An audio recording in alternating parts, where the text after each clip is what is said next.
Peace, family. Y'all know who it is. It's Bakari Lumumba, back once again, the progenitor of LumumbaSpeaks.com, a Black empowerment initiative where we believe we could gain a competitive advantage by always betting on Black. Back once again with another video, but before we get started, make sure you hit the subscribe and like button. So, we're back once again, another video where I'm focusing on popular culture. I know many of you may be asking, why are you doing a video on popular culture? You're about Black empowerment and all areas of human activity at home and abroad. But I'm doing it for, I think, a very important reason. Number one, we've always talked about on this channel that when we're talking about restoring ourselves to our traditional greatness as African people, that we have two enemies that we're fighting against. The first enemy, of course, is external. We're talking about racism, white supremacy, institutional and structural racism, barriers, so on and so forth, anti-Black racism, and the nefarious agents that find themselves percolating through all areas of human activity, not only here in America, but globally. But second, we've always talked about the internal enemy, the racially disempowering, self-defeating, and self-destructive behavior that we find our people engaging in on a daily basis that inhibits what? Black progress. We know that white supremacy is nothing without what? Black compliance. And so we find ourselves here today, here on Lumumba Speaks, talking about what took place at the Academy Awards, the Oscars, or the Grammys, whatever award show it was that took place on Sunday evening. And I think this is important to discuss because I think that there's three things we need to look at here. Excuse me. When we're talking about what transpired and how it reflects on the Black community, Black culture, and probably even most importantly, Black men, right? So let's go back a couple years. And there was a lot of noise that was made about Tiffany Haddish and her red carpet antics, to say the least. She was being loud. Many people said it was unbecoming to wear the same outfit to a red carpet event.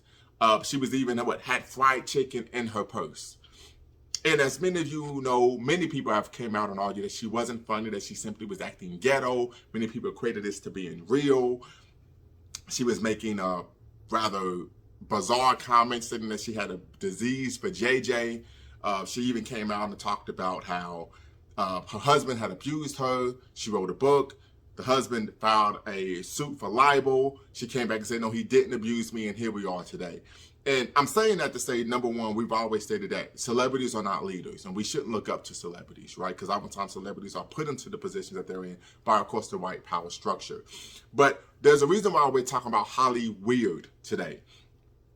And that is what took place, the fiasco that took place between Will Smith and, of course, Chris Rock. But also, let's take a look at what took place with Juwan Howard. He is, of course, a member of the Fab Five back in 91, 92, freshmen, sophomores that were five starters on their team who went to the national championship game in 1991 as freshmen and, of course, lost to a great Duke University basketball team. They came back the next year, all of them sophomores, led by Juwan Howard, Jalen Rose, and of course Chris Webber, and lost in the national championship game to the University of North Carolina, which was a team that they had beat previously. And I bring this up because I am a diehard Ohio State fan, but growing up, I was a Fab Five fan just because of the fanfare, the blackness, the unapologetic blackness that I saw in them, wearing the black socks, the shaved heads, so on and so forth, promoting hip-hop music, as we all know, that came out of the struggle of the civil rights and Black power movement. So I identify with them. Jalen Rose, twice in one season, threatened to kill an opposing head coach because he didn't like the fact that they were still calling plays and trying to score when the game was out of hand. And when confronted in a press conference about his behavior, he states what? I'm from the South Side. Well, it doesn't matter where you're from. It only matters where you're at. And you are at the University of Michigan, a extremely prestigious university, considered a public Ivy. And correct me if I'm wrong, but according to U.S. News and World Report, is a top 5 public university in the country, and you're acting like you have no business, like you have no home training, and you're 50 plus years old. This is extremely problematic. He's a leader of young men. I know I wouldn't want my son, who is aspiring to be a college basketball player, to be coached by someone who comes off as if they're a hothead. Once again, we're talking about the Black community, Black culture, and of course, Black men. And how does this behavior reflect on us as a people? So let's go to 2 nights ago.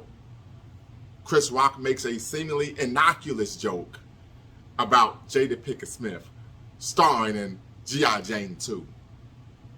Will Smith subsequently laughs and then approaches the stage and gives him a smack to the face. I think this is problematic for a number of reasons. Number one, you have to have a sense of decorum. Many people, nowadays, you have to define what the word means. That means behaving in it with the proper etiquette, manners, professionalism. There's a time and place for everything. Many of us grew up, unfortunately, practicing, in my opinion, alien religions, Islam, Christianity, Judaism, or some Abrahamic faith, right? That was forced upon us during the, of course, Ma'af. And when I say Ma'af, I'm not talking about just the transatlantic slave trade. I'm also talking about the trans-Indian slave trade, the Arab slave trade that is still taking place on many parts of the continent and in the Middle East and Arabia as well. But I say that to say, with that being said, there was some positive that came from that. You learned how to behave when you were at church. You learned how to behave when you were at the mosque or the masjid. You learned how to behave when you were in a synagogue, right? And in a professional setting, black tie event, the whole world is watching, you behave like this. And many people would argue he was simply defending his wife's honor. Hey, March is Women's History Month. I call it Black Women's History Month. As you all know, we've been honoring sisters in the struggle all month long. However, that situation did not necessitate the use of force to what? Protect your wife's honor. The reality is, men know that you only want to use force as a last resort when it comes to protecting your wife, her honor, and your family. So let's break this down. Unfortunately, what do we find in America? Black men are discriminated against in the employment process more than any other racial, ethnic, or gender group in America. I've read these studies, and oftentimes the excuse that is given is there's a fear, a perception that if things go wrong on the cutting room floor, if there's an argument in the factory, if there's a debate in the office, and things go awry, that black men will act what? Irrationally, irresponsibly, and unfortunately, oftentimes, violently. This irrational behavior is something that Richard Wright talked about in his seminal novel, Native Son, that I had the pleasure of reading, and I think everyone, if you get a chance, you should read the novel Native Son. We talk about the irrational behavior that oftentimes we find permeating in the black community, right? But here's the second issue. The behavior, one, of course, was unbecoming, unprofessional, ill-suited for the time and place, but more importantly, it was criminal. Some people would argue, well, we don't make the laws. I said, you're right, we don't make the laws here. But here's the reality, you can't go to any country, just go up and play Rock'em Sock'em Robot with someone and not be arrested and not be against the law. You couldn't even do that in a parallel universe in which Thanos was the omnipresent ruler. So let's keep it a buck here. This type of behavior, which was criminal, this type of irrational thinking, is what has led black men, particularly black men, but even black women, because they're coming up in rank in numbers as well, to be what? The brick and mortar of the criminal justice system. I'm going to say that one more time. This irrational behavior, this propensity to violence. We have any problem, I'm going to put hands on you, right? Makes me think of the song I used to sing with my kids when they were little, head, shoulders, knees and toes, right? You want to put hands on someone like you're doing the Macarena. But here's the reality. It causes us to what? Become the brick and mortar of the criminal justice system. Now, Will Smith is a millionaire. They asked Chris Rock, do you want to press charges? He said, no, I decline. The reality is that this was a regular Joe Smo. The reality is they wouldn't ask questions. We saw you assault this man, you're under arrest, right? And so once again, we have to understand that this is the behavior, to me, of someone who's insecure with their masculinity.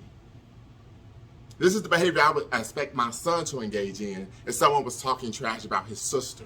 Not a 50-plus-year-old man who's a multi-millionaire that's about to receive an Academy Award, right?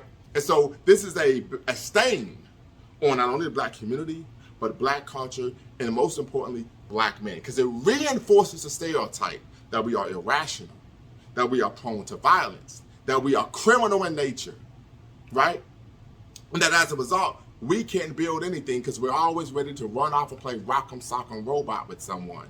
I believe that if Will Smith truly took umbrage with what took place with the joke, he could have had a conversation with Chris Rock behind closed doors, offline. If he couldn't hold his tongue, he could have then did what? Simply said, hey, I don't find that joke funny. She has alopecia. But to go up on stage while the whole world is watching, like you're Bane in The Dark Knight Rises, and to put hands on him, and then to curse like that, it's simply unbecoming. Now, here's the reality situation. I believe if it was The Rock and not Chris Rock who was making that joke, I don't believe Will Smith had done anything. If it was Ving Rhames that was making that joke, or Batista, or someone who was about that life and physically fit, I don't think he would have got his ass out of that seat. Because here's the reality situation. Last time I checked, last time Will Smith won any fight is when he was playing Muhammad Ali. Right? Because this is the same guy who got in one little fight and his mom got scared and said, you're moving with your auntie and uncle in Bel Air. But now all of a sudden you're bout it like it's 1998 and you're rolling with No Limit. You're a No Limit soldier. Unacceptable, completely unprofessional, and it puts us back as the people, right? So please, these are my thoughts. We're going to get the conversation started. Make sure you share your comments. Until next time, peace.